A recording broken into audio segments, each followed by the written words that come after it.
اسلام میں علم اور عمل کی کیا اہمیت ہے؟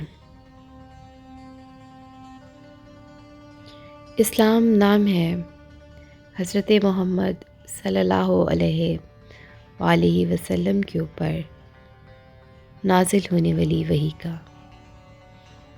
جس کا مقصد زندگی کا رخ اس کے پروردگار کی طرف پھیرنا اور تمام انسانوں کے لیے سیدھے راستے کی رہنمائی کرنا ہے۔ یعنی یہ چند حقائق پھر انہیں پیش کرنے کے نئے اسلوب کا نام ہے۔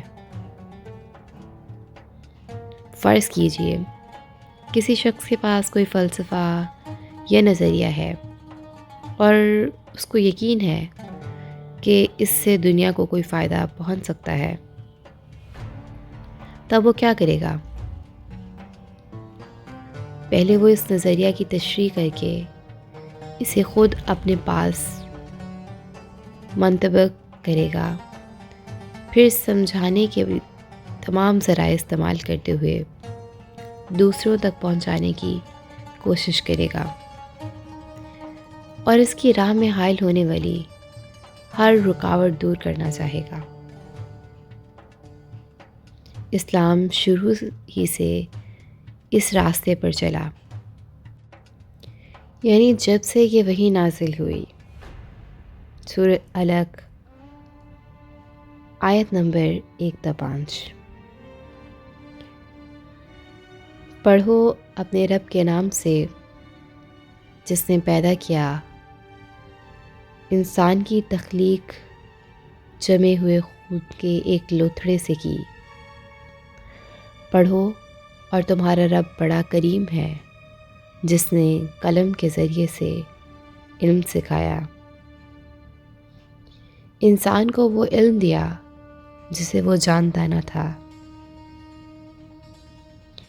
یہاں پر علم سے مراد وحی کے حقائق کا علم اور پھر ان حقائق کی اشاعت اور تحفظ کا علم ہے۔ مادی نظریات میں بھی دونوں علم ساتھ ساتھ چلتے ہیں۔ سائنسی علوم کا ایک ماہر ذرائع ابلاغ سے اپنے نظریات کو پیش کرتا ہے اور ایک سائنسدان اپنے نظریہ کی تقویت کے لیے ذرائع ابلاغ کو استعمال کرتا ہے۔ دونوں اپنا اپنا فرض ادا کرتے ہیں اور دونوں ایک دوسرے کے مددگار ہیں۔ سادہ لوگ مسلمانوں کو سمجھنا چاہیے کہ مثلاً ایک شخص ریڈیو سے دینی معلومات پیش کرتا ہے اور دوسرا ان کے تحفظ کے لیے سائنس کا استعمال کرتا ہے، تو دوسرے کی اہمیت کم نہیں ہے بلکہ زیادہ ہی ہو سکتی ہے۔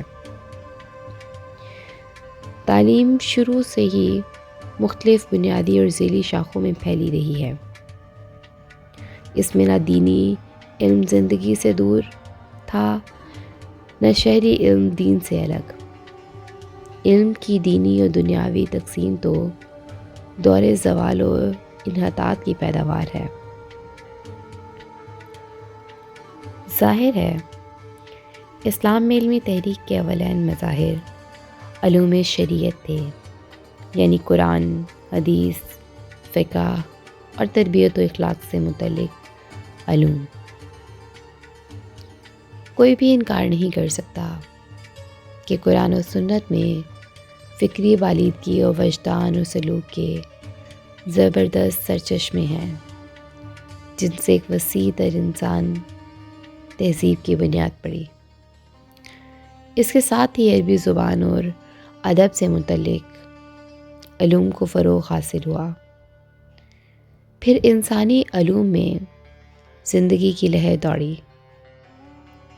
اسلامی فکر کی پختگی کے ساتھ تجرباتی بنیاد پر زندگی اور کائنات سے متعلق علوم رونما ہوئے، جن میں ریاضی، نباتات و حیوانات، فلکیات اور کیمسٹری وغیرہ سائنسی علوم شامل تھے۔ جیسا کہ بابائے کیمیا جابر بن حیان امام جعفر صادق علیہ السلام کے شاگرد تھے۔ اس سے ظاہر ہے کہ مذہب سائنسی علوم کی راہیں دکھانے والا ہے۔ یورپ کی نشاط ثانیہ انہی کی بنیاد پر عمل میں آئی۔ چند صدیوں پہلے تک ہر میدان میں مسلمانوں کو علمی اور صنعتی فوقیت حاصل رہی، جس نے صلیبی یلغار کو روک کے رکھا۔ محققین مانتے ہیں کہ سائنس اور مذہب کے درمیان جنگ یورپ میں پیدا ہوئی، جسے کلیسا نے جان بوجھ کر بھڑکایا تھا، کیونکہ اس کے خیال میں سائنسی رخ کی کامیابی اسلامی پیش رفت کا اثر تھا۔ لیکن پھر مسلمانوں کے زوال کے ساتھ ان کی علمی پیش رفت میں بھی زوال آیا اور عام جہالت پھیل گئی۔ بہت سے لوگوں نے سمجھ لیا کہ علم صرف استنجا، وضو اور نماز کے احکام جان لینے کا نام ہے۔ اس کے علاوہ سارے علوم و فنون فضول ہیں۔ اس غلطی کی قیمت انہیں اتنی زبردست چکانی پڑی کہ بحر اوقیانوس سے بحر الکاہل کے درمیان ان کے سارے علاقے ظالم استعمار کا کھلونا بن کر رہ گئے۔ عجیب بات یہ ہے کہ آج بھی دین سے نسبت کے مدعی بعض نوجوان اس غلطی سے چمٹے ہوئے ہیں اور یونیورسٹیوں اور کالج میں داخل ہونے کے باوجود اپنے سبجیکٹس میں دلچسپی نہیں لیتے، بلکہ کہتے ہیں ہم تو دین پڑھیں گے۔ وائے افسوس! کیا دین ان علوم کے بغیر قائم رہ سکتا ہے جسے تم دور بھاگ رہے ہو؟